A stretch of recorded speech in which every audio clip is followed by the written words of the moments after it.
will now hand over the floor to Preeti. Thank you, Sangeeta.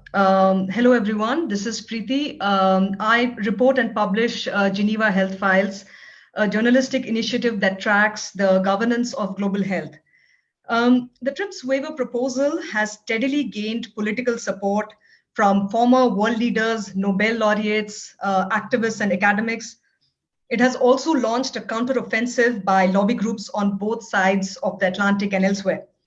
WTO members have met 9 times, formally and informally, at the TRIPS Council and at the General Council, and numerous bilateral consultations over the last 6 months. The General Council, which is the highest decision-making body at the WTO, will meet this week, and discussions will continue on the waiver proposal in the weeks to come. And the TRIPS Council will formally meet in June. The somewhat glacial pace of these discussions, when mortality numbers are increasing every day, are frustrating governments and civil society organizations. So where do countries stand? Today we'll hear from our stellar group of panelists.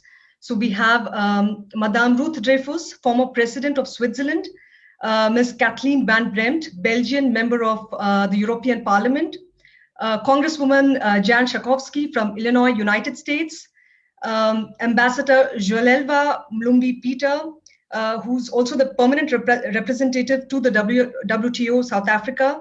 We have Mr. Brajendra Navneet, Ambassador and permanent representative to the WTO India, and Sarah Nelson, a well-known American trade union leader.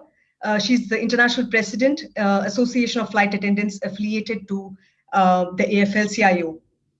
So we will have 2 rounds of questions for our panelists, and time permitting, we'll take a few questions from the audience as well, and finally wrap up with concluding remarks. Before we move on to the panelists, I just want to let you know that the audience can put their questions in the Q&A box. So we'll begin with the first round of questions. I would request panelists to keep their interventions to about 3 to 4 minutes. So our first question is for Madame Dreyfus, who had been the chair of WHO's Commission on Intellectual Property Rights, Innovation and Public Health. Madame Dreyfus, you have co-chaired the UN Secretary General High-Level Panel report on the access to medicines that examined in detail the effect of IP on access to medicines.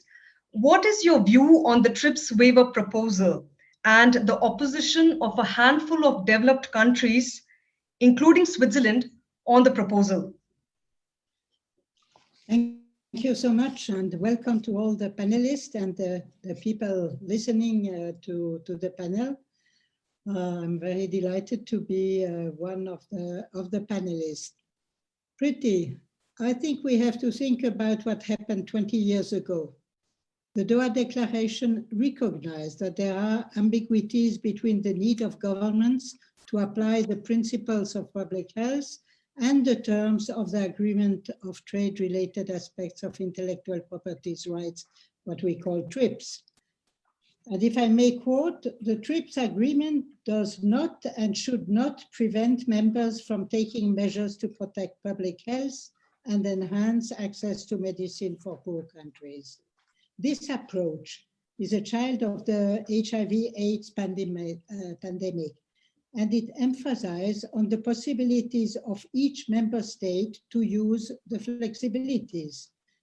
But in front of the global crisis, as the one we are facing now, these unilateral or bilateral tools like voluntary licenses, compulsory licenses, parallel imports are not adapted to the current situation.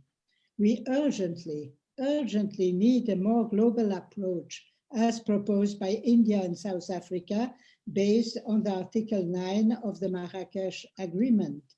If we are not now in a case of exceptional circumstances, as it is in this Article 9, then when? The high-level panel on access to medicine, including the access to vaccines, diagnostic, which is test, so needed, bitterly needed just now, and medical devices, has shown the persistence of gaps and failures in addressing disease burdens in many countries and communities, despite of a unique and swift progress in science and technology in the fight against the COVID-19 pandemic. There are enough examples of the catastrophic spread of the virus in India and Latin America and other countries to be convinced that the production capacity of vaccine is of global need. As long as such regional clusters remain, the world health is threatened, and the virus has enough time to develop more variant and more resistance to the treatments in development.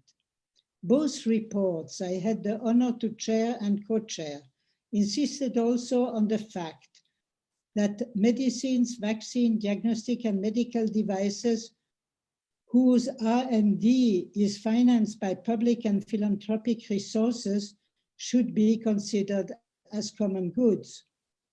With more than 100 billion of public money invested in R&D and supply of vaccines and therapeutics, the risk taken by the pharmaceutical industry has been largely overtaken by the taxpayers.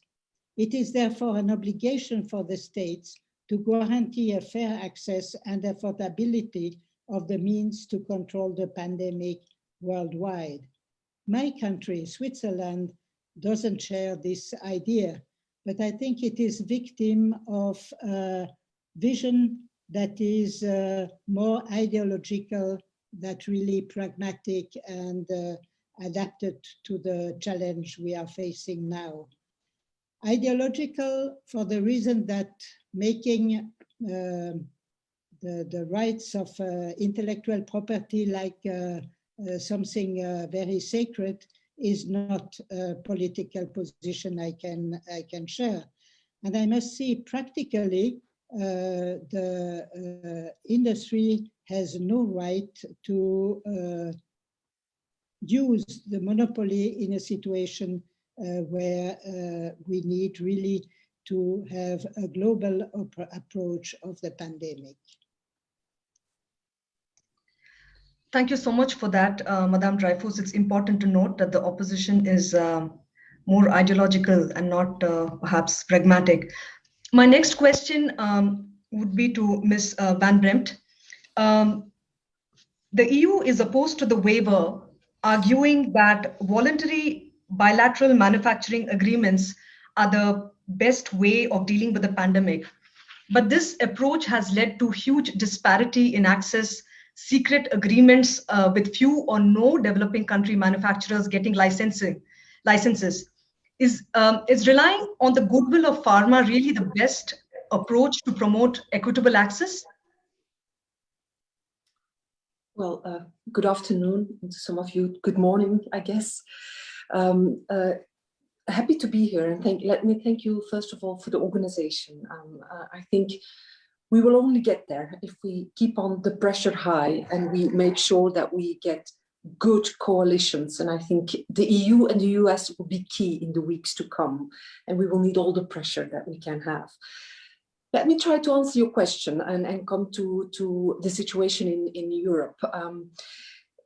In the beginning of the pandemic, Ursula von der Leyen, the Commission President, said that the only way out of this pandemic situation is that everybody will be vaccinated. We're only safe until everybody is safe. That was a very nice sentence in one of her speeches. Since then, I have to say, the European Union, we faced, like many other regions, an awful lot of difficulties in getting vaccines also for our own population. And that sort of dominated for months the political discussion in Europe. Myself and many of the colleagues in the European Parliament always have tried to put the pressure also on the international discussion, but in the beginning that was really difficult. Now the situation is clearing up, both in the US as in Europe. We're getting access to vaccination, and we all of a sudden, and I have to say that in political discussions, It's not just about humanitarian arguments, but also arguments of global safety. And we see, of course, everything that's happening in India and in Brazil. And that should be an opening up to put the pressure really very high. Still, there hasn't been any movement in Europe, and you rightly referred to voluntary licensing as the way forward. The main argument, and you all must have heard, the main argument is the waiver is not useful because it will not make sure that we have technology transfer that we need to have the vaccine production up and running. It's not good enough, the waiver. So let's leave that ideological discussion aside and let's move ahead with ramping up production based on voluntary licensing and technology transfer. The facts and the figures prove them wrong. I don't know, but if any of the panelists have good examples of voluntary licensing, even of compulsory licensing under the TRIPS waiver, please show them to me. And that would ramp up really the production. That is not the case today, and that's why we have to move on. And I would like to make a suggestion in the sense that, of course, you don't have to convince me, and I try to convince everybody, also in my own government in Belgium, and all the people responsible in Europe, the commissioners. We meet up the commissioners on a weekly basis, and I think we raise the issue every single week. So we do everything we can to convince them. But what I think we need is really a coalition of the willing, and I'm very happy to see my colleague of the Congress. I think we should work much more closer together with each other, because I hear that the Biden administration might move, and I think US and Europe should move in the same direction.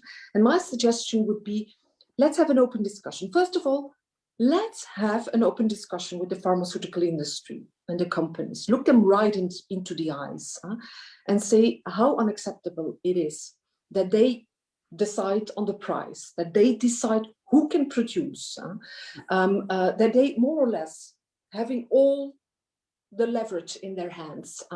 That should be government steered by government, and that should change. And that's my first suggestion. My second suggestion would be to start opening the discussion in the TRIPS waiver. In the one hand, I think it's very important, and I'm looking to the other panelists for their opinion on that, is that we need very specific on the request of South Africa and India, because as long as it's a general request on the waiver, the opponents can easily say, that's too broad and it will not help. And it's an ideological discussion, and it will make sure that in the future there is no R&D possibilities anymore because we gave up intellectual property rights. Let's be very specific on that, and I think it's very important that we have an agreement on the fact that we ramp up production, including the second and the third generation vaccines that are coming up,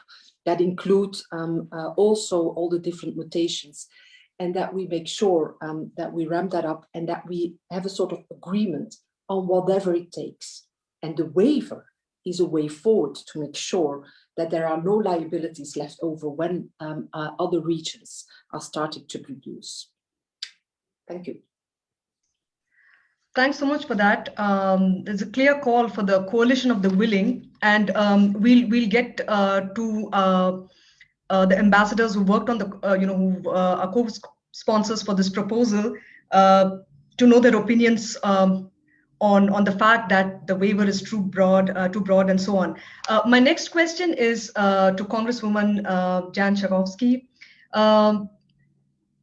According to a poll, a large majority of US voters support the TRIPS waiver. President Biden in his campaign promised to absolutely, positively not let intellectual property rights stand in the way of getting vaccines to the world. But yet in the WTO, the US has yet to deliver on that promise.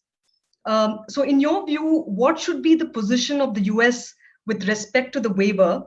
And I guess we are all waiting to know if you could share the latest position of the US government on this. I believe it's fast evolving. It'll be good to know your thoughts on it. Thanks so much.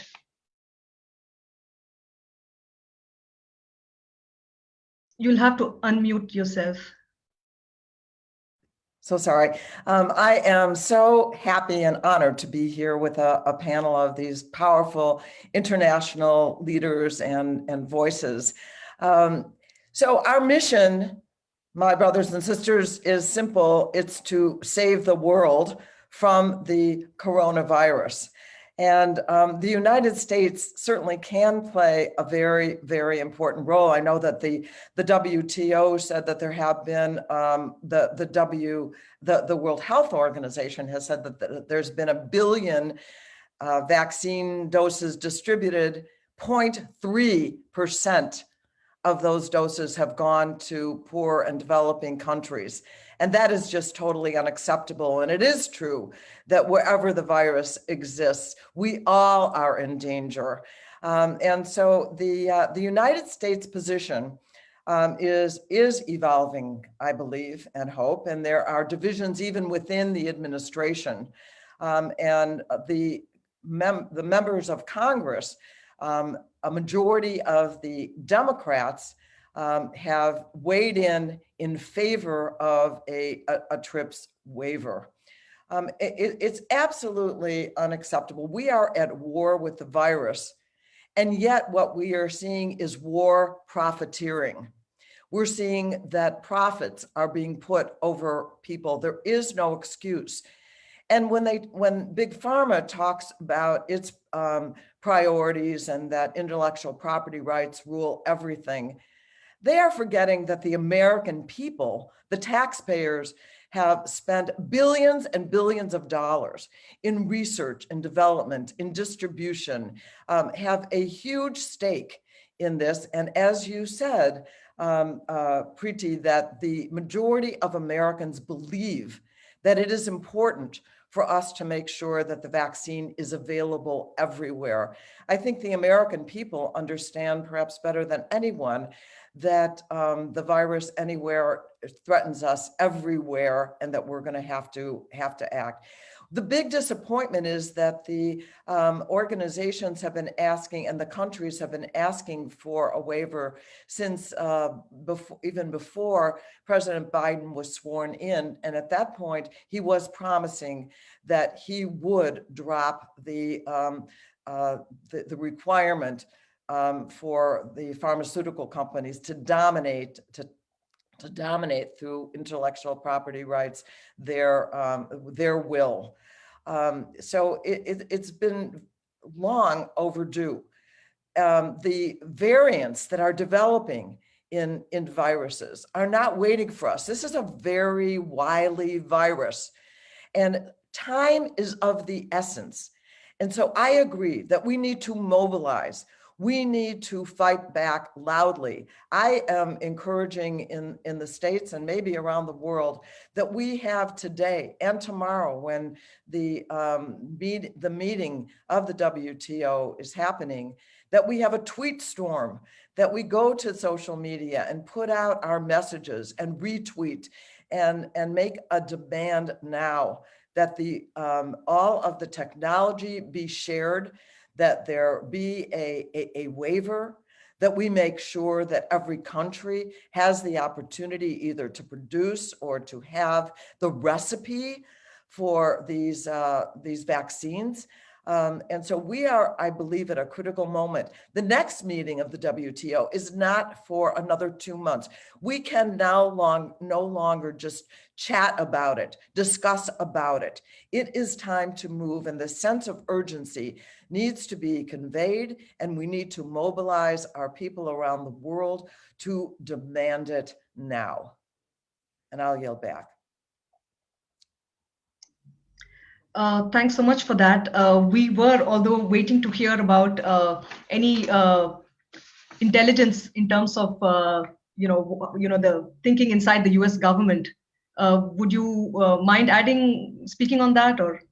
So as I said, what we know for sure is that there are divisions even at the highest levels of the administration. So this debate is going on. I personally have had conversations, more than one, and a number of other members along with me, with the trade representative the Honorable Catherine Tai.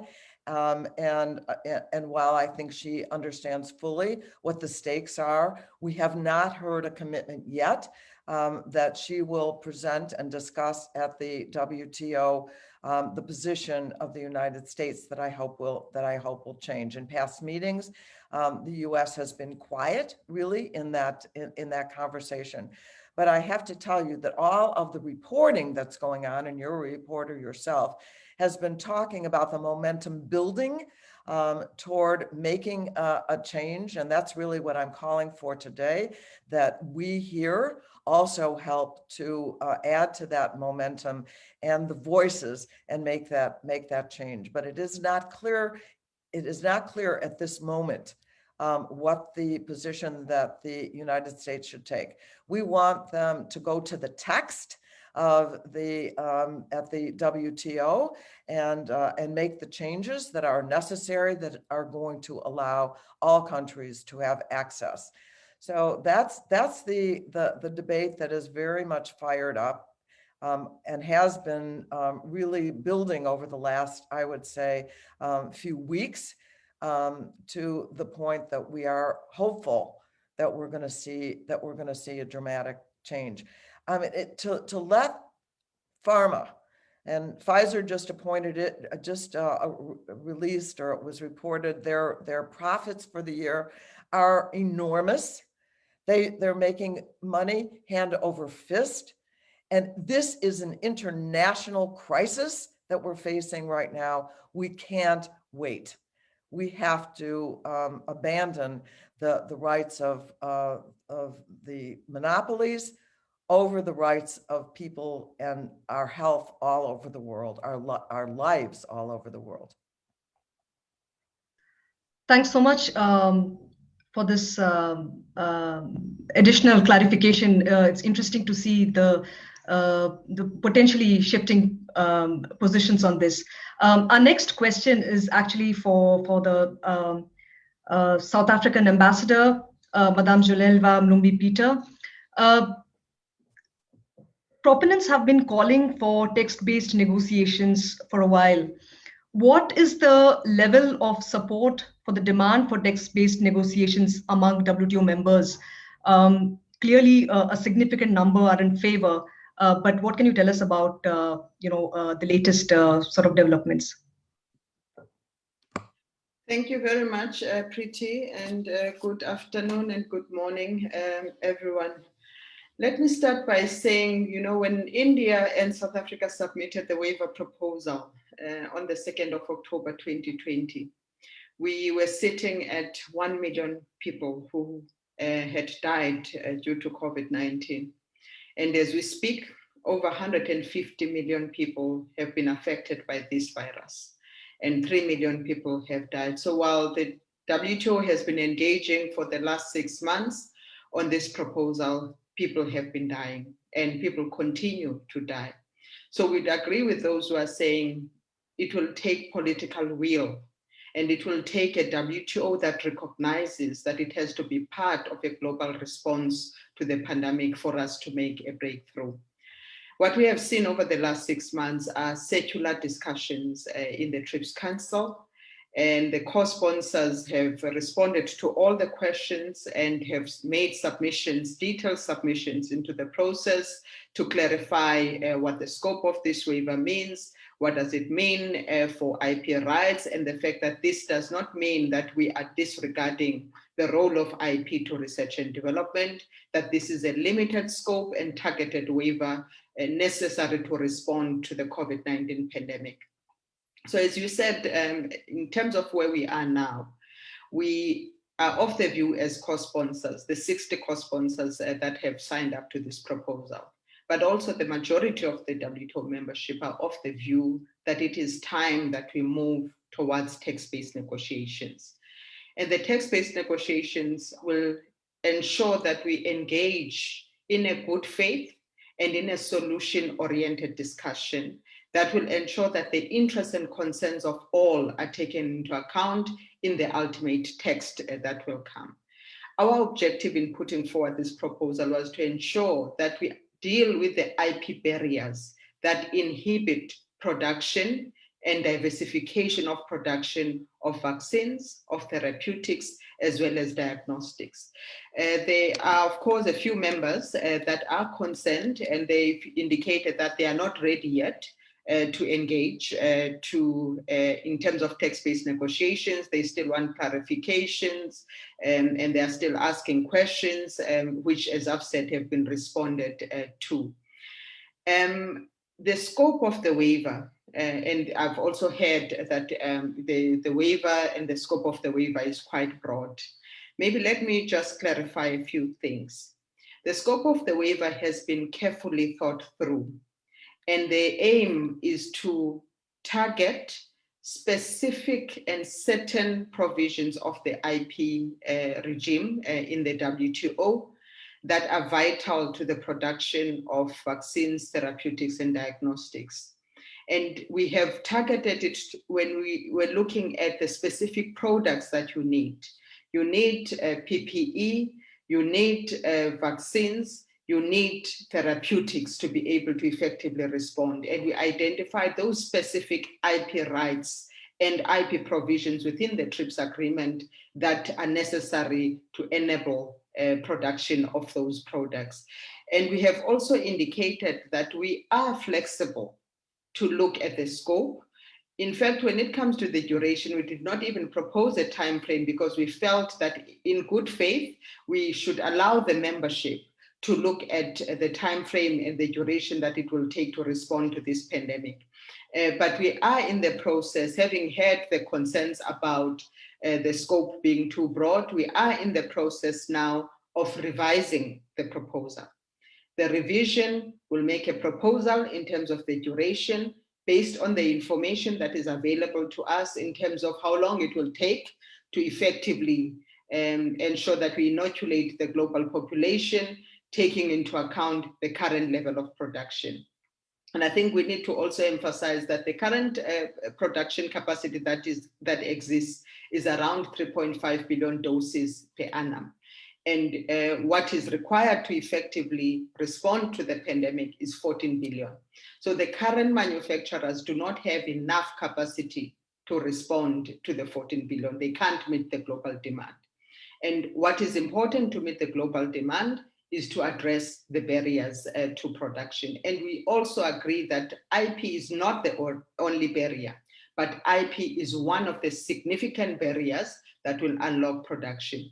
So we remain open, of course, to engage on the scope, because in our view, the scope should ultimately cover health products and technologies, including diagnostics, therapeutics, vaccines, medical products, as well as personal equipment and so forth that are required only, and only essential products that are required to fight, combat, and prevent COVID-19. So that is the aim of putting the proposal forward. But as I said, we remain open to engage with any member, and we have been engaging members towards the revision of the text.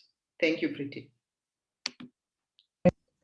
Thanks so much, Ambassador. This is helpful to note that a revision is underway, and you will address both the scope and the duration in any revised proposal. My next question is for the Indian ambassador. Ambassador Navneet, in India, there's a huge surge in the demand for COVID-19 medical products, and because of the surge in infections. And also this raises concerns for countries that are dependent on India for access. What are the key challenges to access, and how will the waiver help? And one additional question following up from one of the speakers earlier is, do you think that the crisis in India now will be sort of like an opening and a potential opportunity to expand on pushing through the waiver? Thank you. Thank you, Preeti, and it is really an honor to be part of this distinguished panel. First of all, responding to your question on the supply chain resilience that in view of Indian crisis today, India is a big producer of commodities that is required for the treatment of COVID either it is PPE kits or it is vaccine or other therapeutics. So obviously, if a demand surge is there in India in domestic market, it will have repercussion and it may delay the future supply of some of the countries. And it was in this context that the proposal of TRIPS waiver was designed in the month of August and September by India along with South Africa. See, there are few things in the world when you have a hypothesis, and if your hypothesis is correct, you feel really great and elated. Unfortunately, this was one hypothesis on which India and South Africa were proved right 4 months down the line, and we feel sorry about it. Because when we presented the proposal in October, it was a presumed scenario that when the treatment will be available, when the vaccine will be available, we presume that it will not cater to the scale to which it will be required, and therefore all available tools must be used for removing supply side constraints.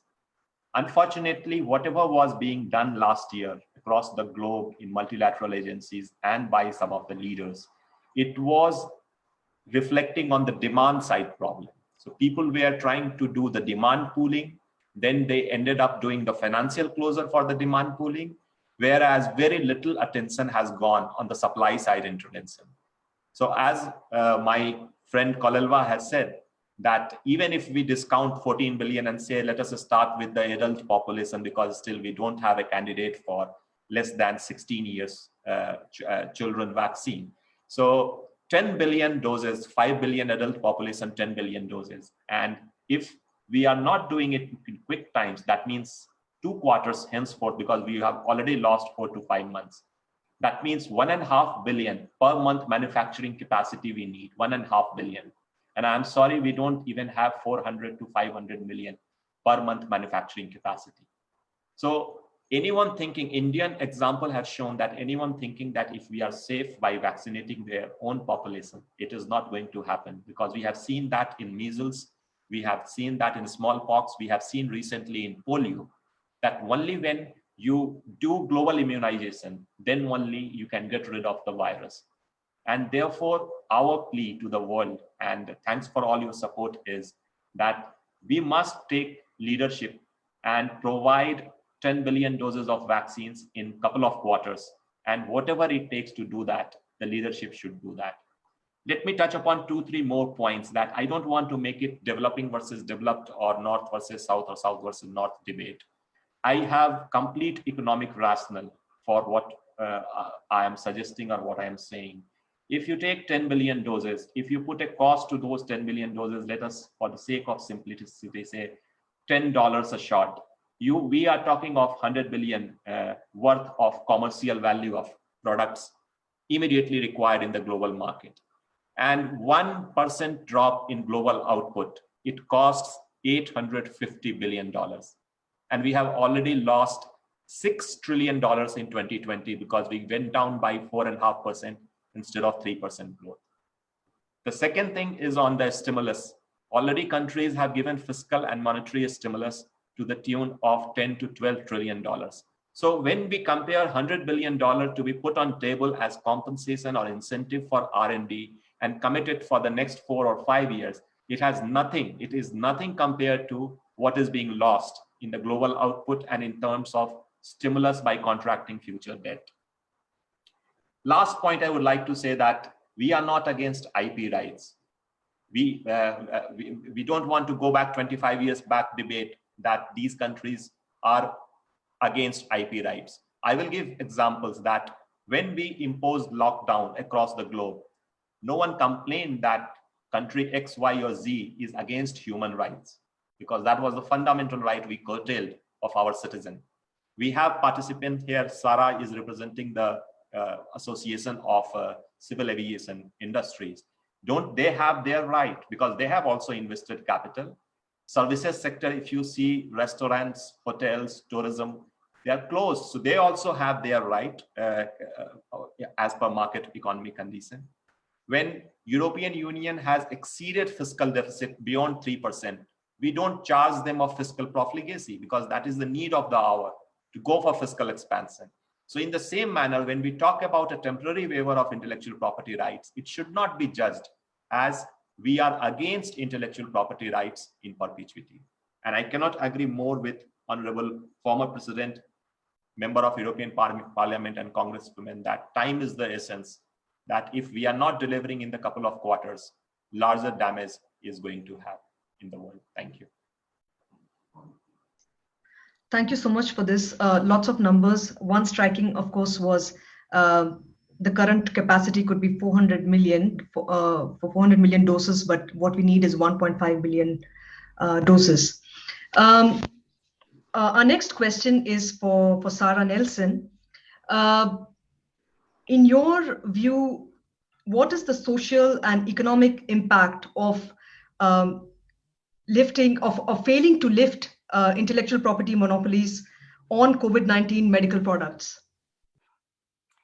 Thank you very much, Priti, for the question. And I too am really honored to share this panel with all these distinguished participants. And behind me is a picture of Paul Frischkorn.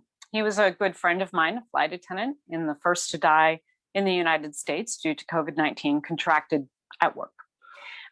He stays there because he motivates the work that we have done this past year on safety and health. He motivates the work that we have done to get our government to support our jobs and provide funding that was specific to keeping aviation workers in our jobs so that we can maintain this critical infrastructure that frankly is very important for helping to fight the virus, moving supplies around the country and around the world, moving critical personnel around. And I also want to recognize that he was a longtime union rep, and our union for more than 30 years have been involved in stopping the spread of communicable disease at transportation store. We know what it's like to mobilize the actions of our entire government, working in concert with our industry and the unions, working in coordination with unions and the industry and other governments around the world to stop the spread. We also know that Congresswoman Jan Schakowsky referred to what's going on right now as war profiteering. And it's very important for us to recognize what's happening here because we are experiencing incredible pandemic fatigue, where people believe this problem is too big. Well, be honest, we're tired of dealing with it. And typically the war profiteers or the corporate elite will use delay, distract, divide, and demoralizing tactics to try to get us to stop fighting for what's right. So I want to be very clear that the person standing viewed behind me, Paul Frischkorn, is a symbol of our commitment to never give up, to never stop fighting.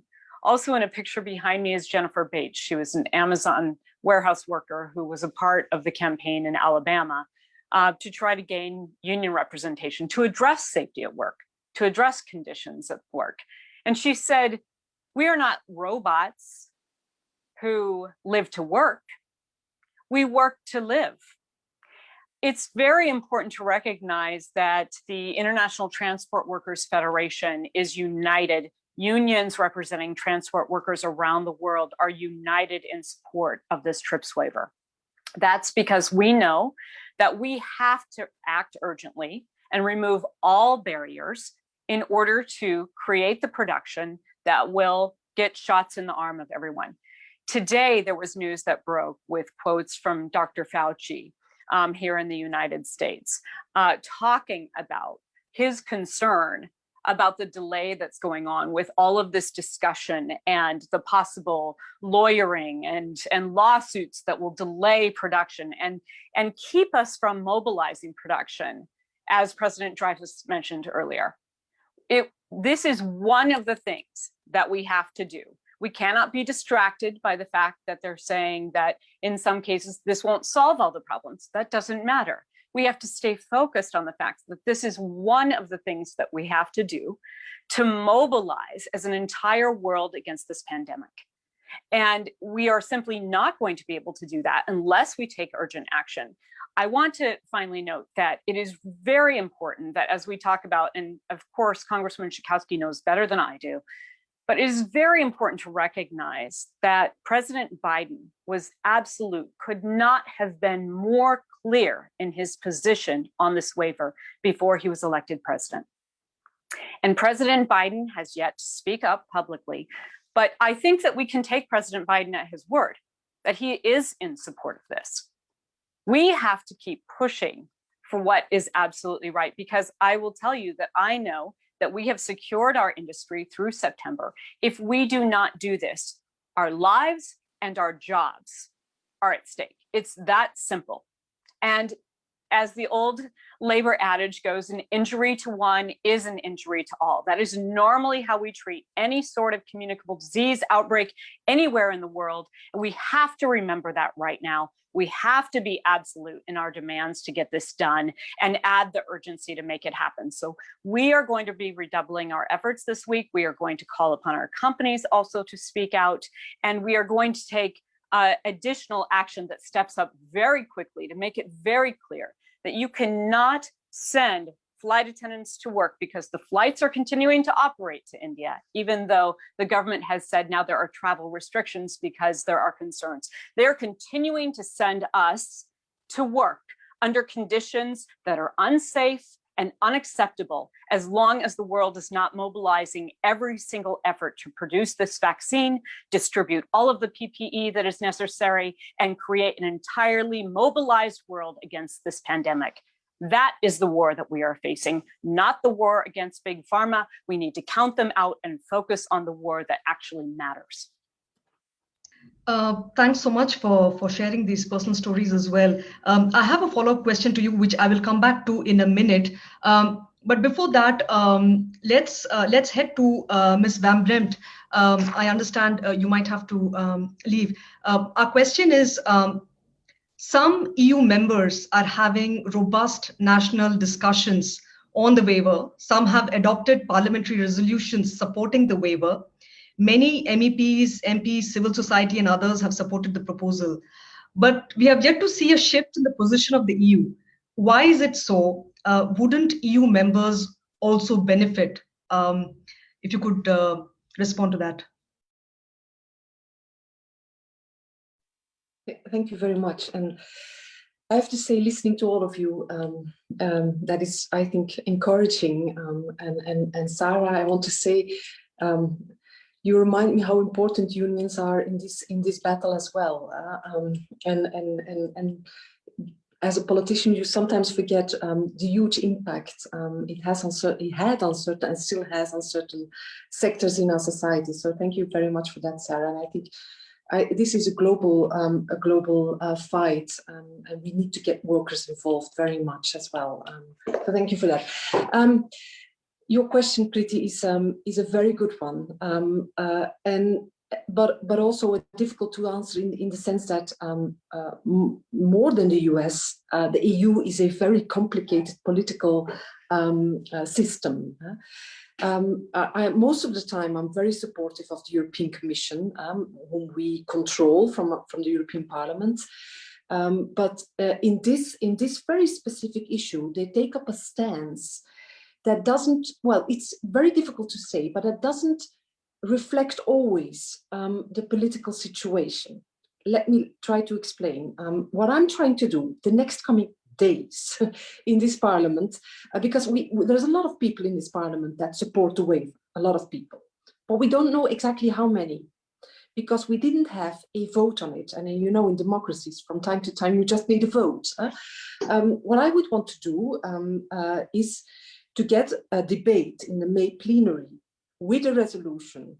And why do I put so much emphasis on it? Because I think, I might be wrong, but I think I can establish a majority in the European Parliament. And it will involve compromises. And maybe it will not say that we fully support the waiver as requested by India and South Africa. We maybe need another wording, but what I want is a shift in how the Commission looks at it. Because I'm so happy with what both the ambassador of India and South Africa said about it. They're not locked into their own truth. They are open. They say, let's talk. Let's see what we can do. Let's open up. And that's what I want the European Commission starts doing. And that will be my task, and I will need everybody and every Twitter and to support, because we need a majority in the parliament to have a resolution. And one of the problems, it's a side problem, but since COVID-19 and the fact that we are all working hybrid, remote, but also in the parliament, a lot of democratic tools has gone, huh? They have gone, huh? And so that is really very problematic. And you're right, the other complication is the member states. For instance, let me talk about Belgium. My party is in government. My party is absolutely in favor of the waiver. Another party in the government is absolutely in favor, but we have a big party against. And so also there we will need negotiations, and that will take time. But I think we need to stand up within the next weeks to come, because that's something I really want to add. This is not just about these vaccines. By now we know we will need more or less every year a renewal of the vaccines, with all the mutations coming up. So the figures the Ambassador of India was referring at are impressive. We will need that yearly. And so this is a struggle and a fight for the next years to come. Last point is the mRNA technology. That is really very crucial. That is the technology that is considered, at least in Europe, that is the technology that is considered to be the best, in the sense that it has the best, protection, but also the easiest way to take into account all the mutations, is also the most expensive one. And it's also related to what Congresswoman Jan Czarkowski said so nicely, but war, how do you know? What? War profiteering, yeah. Yes, well, I didn't know the word, but I'll never forget it. But it's a company in the middle of that, using the most capitalistic techniques. And so there's they have production just a few kilometers from where I'm sitting. So that's what I mean by saying that also US and the EU, others as well, but being quite powerful in this game, need to look into the eyes of these big pharma. And I know it's not against pharma, but they need to take up the responsibility. And I need to go in 15 minutes. I'll keep on listening, but I need to go for another meeting. As you know, my life is. Thank you very much. Thanks so much for these perspectives and internal political dynamics within the Parliament and the Commission. My next question is for Congresswoman Jan Czarkowski. Reportedly, the pharmaceutical industry has dispatched an army of lobbyists to convince US lawmakers and the Biden administration to oppose the waiver. What can you tell us about this lobbying? Yeah, I'd love to talk about that. They probably, more than any other industry, have lobbyists that are dispatched to congressional offices, to Senate offices, and to the administration in particular to advance their agenda. They wrote a letter, Big Pharma wrote a letter to the president saying that intellectual property rights are at the heart of innovation, distribution, again, discounting all the money that the taxpayers actually have put into R&D and to getting the vaccine distributed, at least in the United States of America. It's an enormous, perhaps the most effective lobbying organization, because it's not just their lobbyists. It's the contributions that they make for very expensive campaigns that at the moment, big money is important in getting elected. And they understand all of that. And frankly, you know, we've been talking about ideology. I think we're talking about money, that this is about profits. It's really not so much the idea, are intellectual property rights important? And it's been pointed out before that this would be for a limited time period. The waiver would be. But pharma is dead set against it, and has, I think, been in large part the reason that this thing has dragged on. You had asked earlier about what's happening now, and I just want to read you the headline of the New York Times. Pressure mounts on lifting patent protections on COVID vaccine. So we're at a better place than they were, but we really don't have the time to argue with the pharmaceutical industry. I think it just has to be required. The United States, I think, has the opportunity to say that we are going to lift those protections for profits and for their intellectual property rights. So this is a huge factor, the power of the pharmaceutical industry, no question. And yet we have to have more confidence in ourselves, because barely a drug has been developed in the last several years that has not been first benefited from the research and development of the taxpayers, putting it into the National Institutes of Health, et cetera. Thanks so much for this. I will head back to the ambassadors for some follow-up questions. But before that, if I can just go to Sarah Nelson on a quick intervention. American trade policy is usually focused on protecting the pharmaceutical industry. In this pandemic, should it be different, and why? Yes, it should be different. And the reason is that this is an emergency. There is precedent for this. This waiver is in place for a situation just like this. And so we shouldn't waste any more time on it. We simply need to set this policy forward. And frankly, the way that I approach this is that the president has made his position very clear. If there is any question about where the United States stands, it's because other people are trying to blur the lines. But the truth is that the president has been clear on where the United States needs to stand on this trade policy and on this issue. And we urgently need this waiver. There is no greater example of this in the last 100 years about why we should do this, and it needs to be done right now. Thank you so much. That's very helpful. I just wanted to go back to actually Madame Dreyfus.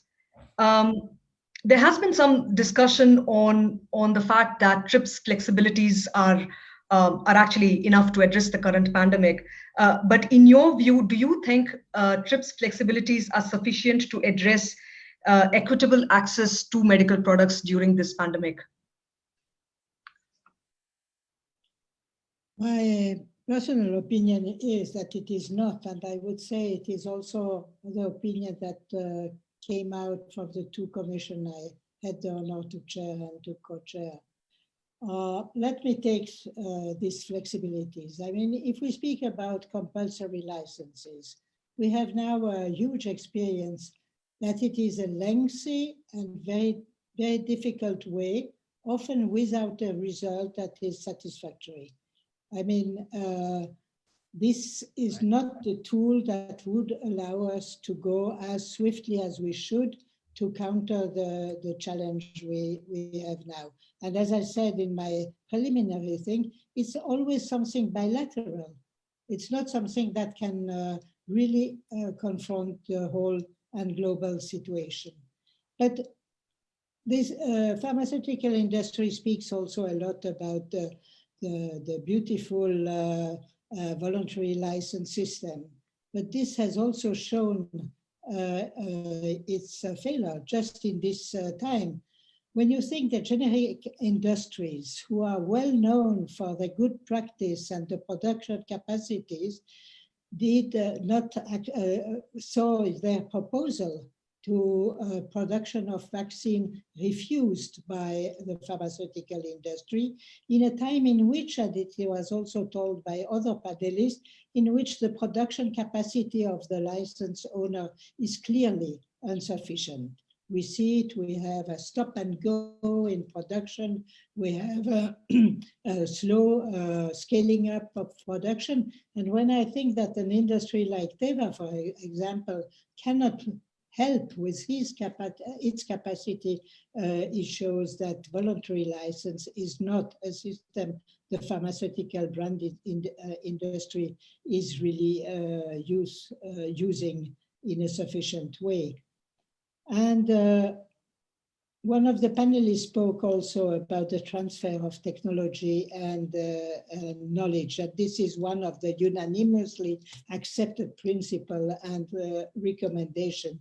But it is something that has a very low level of realization. And it is linked, in my view, also with one point, I would say perhaps the most important point, even if it is just a beginning of changing the world, of the high-level panel on access to medicine, is the lack of transparency of the whole system.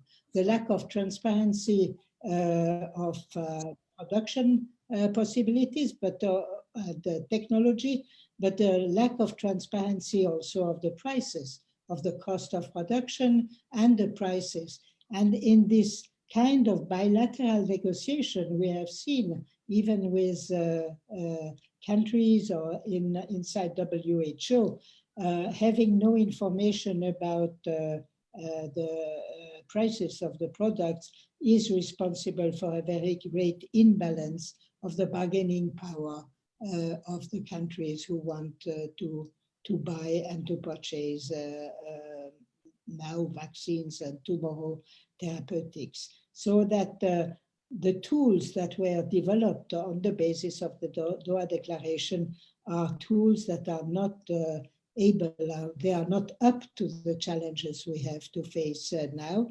And this is the reason why, for a limited period, with a limited aim of fighting the coronavirus pandemics, it is really necessary to accept this waiver and to see how it is possible to have this global solution approach that we need. Thank you so much, Madame Dreyfus, for highlighting the bilateral nature of TRIPS flexibilities and the inherent lack of transparency in any bilateral agreement. So I have two follow-up questions for the ambassadors, and lots of audience questions. And if I may just sort of flag one audience question, which is that which is addressed to both of you, which is that how will the waiver support scaling up of technologies? Can the waiver actually support that and improve technology transfer and access to knowledge? But before that, can I first go to Ambassador Geneva Peter? The specific question for you also is a follow-up on what we just heard, that a lot of WTO members have said that there are many tools at their disposal, including voluntary licensing, TRIPS flexibilities, mechanisms like the COVAX facility. And why do we still need a waiver in this crisis? As Madam Dreyfus has also indicated, if we look at the biggest challenge that we have right now, it's a challenge of limited supply. And I think if we look at Sarah's intervention, I think it reminds us as well that this is really fundamentally about saving people's lives. While we recognize the role of IP to innovation, what is important is to also recognize what we committed to in the TRIPS agreement, as well as in the TRIPS, in the Declaration on TRIPS and Public Health, where we said the TRIPS agreement should be implemented in a manner supportive to our right to protect public health and to promote access to medicines for all. So if we look at the voluntary mechanisms, of course, it is clear to us that they have not been sufficient to respond to this crisis.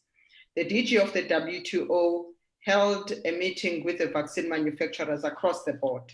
And what came out of that meeting was that we have idle capacity in developing countries. We have underutilized capacity that is sitting in developing countries. And most of those manufacturers were saying would be able to produce at least 1 billion doses. However, we are not able to because we don't have access to the recipe. With technology transfer and know-how, we will be able to produce in a short period of time. So what is clear is that really the issue of scarcity is artificial.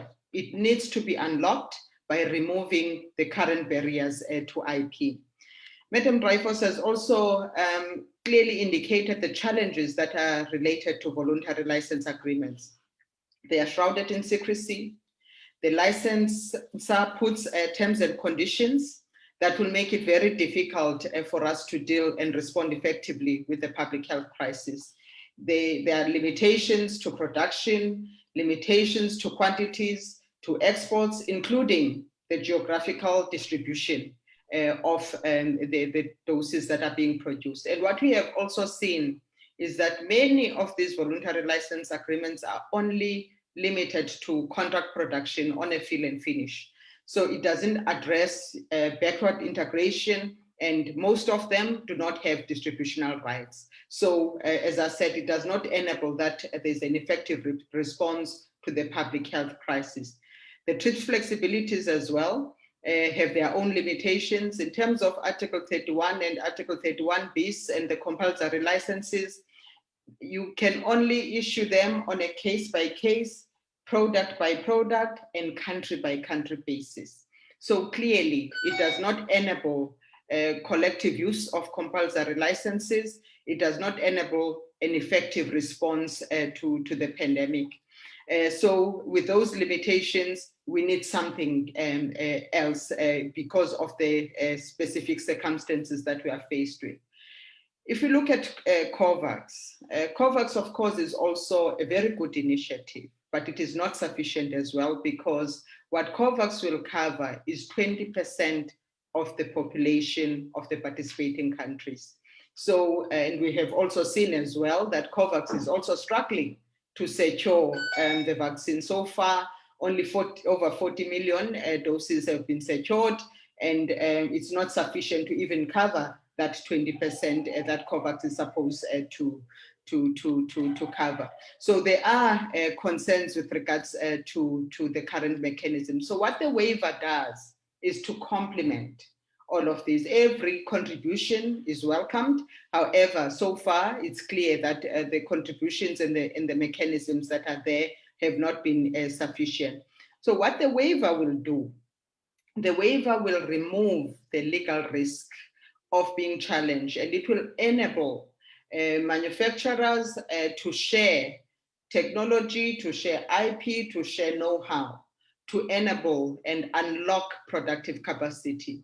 It will also ensure that where there is underutilized capacity, as I said, there's already evidence of that, where there is underutilized capacity, we would be able to ramp up production, we'll be able to diversify sources of production for these vaccines. So that is what the waiver will do. It will enable the sharing of technology, it will enable the sharing of know-how, because if you look at the types of IP rights that are protected, that we want to lift barriers to, it is patents, copyrights, undisclosed information that will ensure that there's sharing of trade data, of data, there is a sharing of trade secrets. There is also a sharing of patents. So it's not only patents that are a barrier, it will ensure that there's sharing of know-how as well as sharing of technologies. Thanks, Preeti. Thanks so much for that. I have a final question for Ambassador Navneet. What's your view on the objections raised by developed countries? Do you think that opponents to the proposal are delaying text-based negotiations? And if I can add, there's a whole narrative that manufacturing capacity does not exist. If you can sort of address that. Yeah, first of all, I would like to give benefit of doubt to naysayers that initially they had, I will say, genuine questions. And generally in the developed world, the policy decisions are evidence-based policy decisions. So they asked us to provide evidences, and we were very prompt. Never in WTO histories such kind of exchanges in the form of written submissions had taken place. So we had answered all their questions and evidences within 2 months of the proposal were mooted and questions were asked. So initially, I will give them benefit of doubt, but from January or February, what we are seeing is certainly, you are right, that it is a delaying tactics, because they started raising different questions. When we started giving answers, they changed the goalpost. And the very pertinent question was that first they said there is no problem. Now there is consensus, even in WTO, yes, there is a problem. Then they said that where is the manufacturing capacity? Then, thanks to 14th April sessions with the manufacturers, it came out in open that yes, there is more than 1 billion doses of manufacturing capacity. And it is not the question of quality and efficacy. Quality and efficacy will be maintained because the regulatory authorities will take care of that. Now they are asking very totally opposite questions, where they are saying about the technology transfer, and you have said about one of the participant also asking on the technology transfer and this thing. See, you have brownfield investments where there are licensing agreements, but they have been asked to produce X quantity. That can be ramped up to twice X or thrice X if this proposal is through, because technology transfer has taken place and they will be out from the box of following that X quantity protocol or sending it to only a particular geography. So in brownfield, within a quarter of this proposal getting passed, you will see significant ramp up in production. Then there will be question of moral suasion, and then more and more these patent right holders will come up for voluntary licensing. And that will be taking place in the form of greenfield investment, which will be there in 2 quarters or 3 quarters. What we have seen in Europe itself, that how the production capacity has been ramped up within a quarter or 2 quarters. So my take is that yes, initially they were not delaying. Of late, they are getting into delaying tactics. And the third is that with TRIPS waiver, technology transfer will not be an issue, and we will see ramp up in manufacturing in a quarter or 2 quarters. Thank you. Thanks so much. So we are close to concluding this session, but before that, it'll be great to have brief concluding remarks and interventions from our panelists. Let's say maybe 30 seconds or so. We'll head to the US first. Congresswoman, can we have your concluding remarks today? Well, thank you so much for including me in this panel, because it's going to take all of us to make the changes that are necessary. And when the reporters are saying that there is growing pressure, they don't just mean from the United States, from the American people, although that is definitely happening. I think it is very important for the global community to really weigh in, that all of us have to be concerned about addressing this this killer of human beings, perhaps one of the biggest challenges to human life right now on this planet. I do want to say that the United States should also be motivated for economic reasons. Sarah Nelson knows better than I do, but really billions of dollars have been spent now to boost the airline industry, the hospitality industry, to encourage travel ultimately to the United States of America. All these investments that we've been making to open our economy will be for naught if we do not crush this virus internationally. Jonas Salk, the inventor of the vaccine for polio, was asked, by that well-known journalist of the day, Edward R. Murrow, who has the patent for the vaccine against polio? And he looked back and said, patent? The people. Would you patent the sun? And I think that's the attitude that we have to take right now, that we just have to do everything in our power at this moment in order to eliminate this threat to human life. So members of Congress are mobilizing. We're asking all of the advocacy groups to join in to put out the word, all of the elected officials and ambassadors to join in this fight and make it urgent, because we can't wait. Time is of the essence, and we have to act now. So thank you very much. I feel like we've moved a step forward here. Thank you. Thanks so much, Congresswoman Schakowsky, for your time and participation. We will now hear from Sarah Nelson. Any concluding remarks? Thank you so much. Let me just say that this has to be an effort in solidarity. And we have, in many ways, practiced solidarity over the last year in trying to clamp down on the virus by isolating ourselves. So now it is time to stop looking inward and start to understand that we have to look at this as a whole picture. We know in our business that if people don't assume and take for granted that aviation is safe, they are not going to buy tickets. Safety must come first. It's not a commodity. It's human life. We have a moral imperative here to act, and it is the simple foundation upon which every other economy rests. All jobs, all industries, all action in the rest of the world depends upon people feeling safe. So we have to address this in that way, as though this is the foundational step. Congresswoman Schakowsky is absolutely correct. We have invested billions, trillions of dollars, actually, in our economy, in jobs, in efforts to attack the virus, but also to shore people up during this time. All of that will be for naught if we do not take every effort now to get the vaccine produced and distributed. And I just want to note two things that are what I described earlier as the delay, distract, divide, and demoralize tactic of the war profiteers. There is an effort to have people believe that this is going to take other people's jobs away.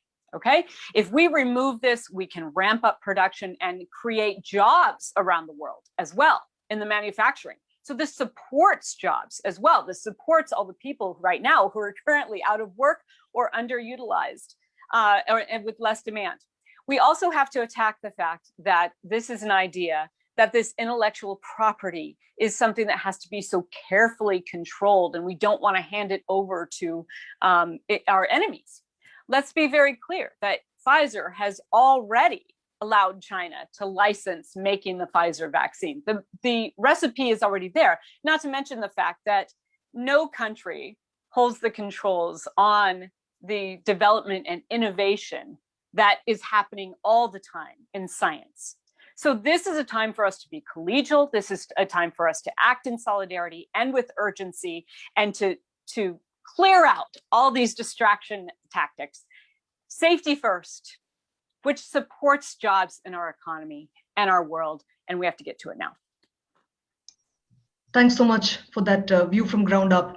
Madame Dreyfus, can we have your concluding remarks, please? The pandemic is unfair. It touches more the poor, the marginalized, and the rich. And the vaccines now are in the hand of the rich, and they are not accessible and affordable for the poor country, the poor people also. I mean, we have seen maps, for instance, also in my country, where you see which neighborhoods are more attacked by the virus. They are the poor neighborhoods, and they are not those who receive the most attention from the medical services they need. So we have, it is really the social question of the year. If we are ready and able to help those who are most in need and not those who are able to fight themselves for, I mean themselves as a country, for better public health. And just to end, I must say in my country, and as you know, I am not online with the government and the pharmaceutical industry, of this country after having been 10 years Minister of Health of this country and knowing very well the needs and the limitation of the pharmaceutical industry. I am proud to see that the civil society, that a lot of NGOs are fighting to try to influence the government. And I hope really that with the help of MPs, members of our parliament, we can also convince Switzerland. And I would add perhaps to Congresswoman Szakowski, we are a little bit in the shadow of the US. And if the US moves, Switzerland will move also. That's very interesting, and indeed a social question of the year. Ambassador Jolelva Brumby-Peter, can we have your final remarks for the session? Thank you, Priti. I will emphasize the following, that really the TRIPS waiver is a temporary and limited scope waiver, and it will allow countries and manufacturers to access and share technologies so that we produce vaccines and therapeutics without the legal risk of a legal challenge at the WTO. We should not and we cannot repeat the painful past, where in the case of HIV and AIDS, millions and millions of people in developing countries were left behind, while people in wealthier countries got back to health. And I think if we look at what is happening now, that history is repeating itself. It makes moral, legal, and economic sense to pass the waiver, as the Ambassador of India has said. There's a study by the International Chamber of Commerce that has found that the global economy stands to lose $9.2 trillion as a result of inequitable access. We should not allow that IP rights, as important as they are to research and innovation, to override the state's obligation to protect and fulfill the right to health. I want to end by a quote from the UN Secretary General in the meeting of the 17th of February 2021, when he said, if the virus is allowed to spread like wildfire in the global south or parts of it, it will mutate again and again. New variants will become more transmissible, more deadly, and potentially threaten the effectiveness of current vaccines and diagnostics. This can prolong the pandemic significantly, enabling the virus to come back to plague the global north. It will also delay world economic recovery, as we had this afternoon. So this is really a critical moment to ensure that we are able to promote vaccine equity. This is the biggest moral test, and I hope that we will not fail that test, because the cost of failure is human lives. And to defeat this virus, we need solidarity. And the solidarity is needed as we speak. Thank you very much, Priti. Thanks so much on that cautionary note. Ambassador Navneet, would you like to add your concluding remarks? Since we are running out of time, I will be very short. I am eternally optimist on this. We started with 2 countries 7 months back. Today we have support of more than 100 countries, and including this distinguished panel here, and back home a lot of people, civil society. So I'm not losing hope.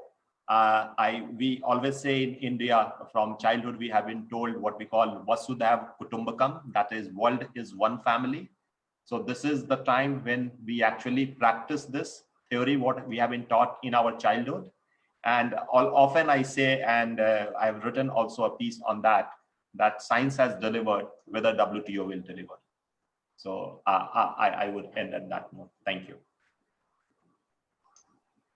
Thanks so much for your time, everyone. And I'm sorry we went slightly over time. As you could see that this was a really organic and interesting conversation amongst all our speakers.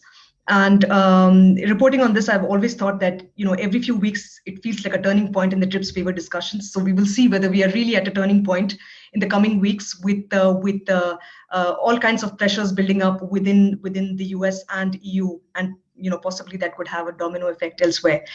Thanks so much, everyone. And on behalf of the organizers as well, I'm very happy that you could join us this afternoon. Thank you so much.